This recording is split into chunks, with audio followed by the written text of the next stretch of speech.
Se a gente pensar em um longa recente como O Maligno, do James Wan, a gente já tem um exemplo bem interessante de um trabalho contemporâneo e até um pouco mainstream que rejeita uma abordagem realista tanto no sentido narrativo, a personagem ali vai transitando por diversas dimensões, como também no sentido estético. O James Wan propõe uma espécie de homenagem a vários gêneros e subgêneros do cinema, especialmente do terror. Nos remete ao slasher, ao giallo, ao found footage.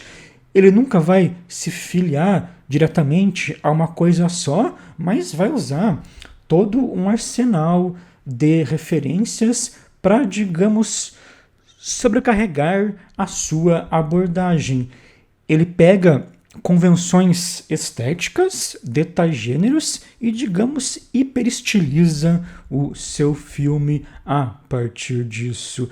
Essa hiperestilização, esse método em que um cineasta usa uma abordagem estética de modo mais pesado, pode ser encontrado em vários outros filmes. Inclusive, existem alguns teóricos que escrevem sobre algumas fases maneiristas do cinema. O Alain Bergala, por exemplo, um crítico e autor francês, tem uma teoria bem interessante sobre como, depois de uma certa fase clássica, de uma certa fase moderna, o cinema entra em uma fase maneirista no final dos anos 70 e nos anos 80. Uma fase em que os cineastas irão repensar algumas convenções da linguagem através de um exagero, como se depois de 90 anos de cinema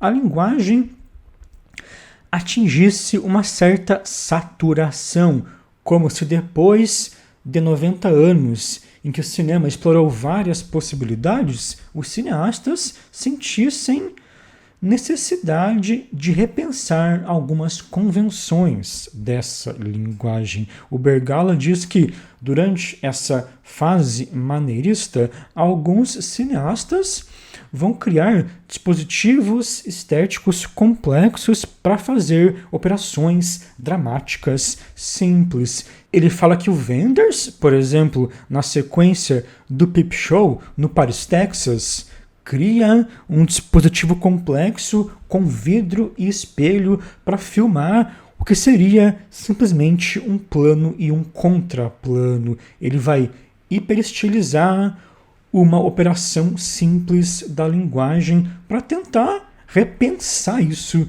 de algum modo. O Lars von Trier, no Elemento do Crime, cria toda uma estilização barroca que remete muito ao noir para fazer um longa de investigação e busca essa sobrecarga, esse exagero, rejeita um realismo. O Léos Carax, um diretor francês, também vai para um lado mais artificial, também estiliza as suas imagens ao mesmo tempo que dialoga com tradições clássicas do romance e do noir em um filme como O Sangue Ruim. Então, a partir dos anos 80 e de certas obras específicas, se fala sobre um possível cinema maneirista, um cinema de exageros. Os anos 80, de modo geral, foram uma década de exageros em vários sentidos. Outros filmes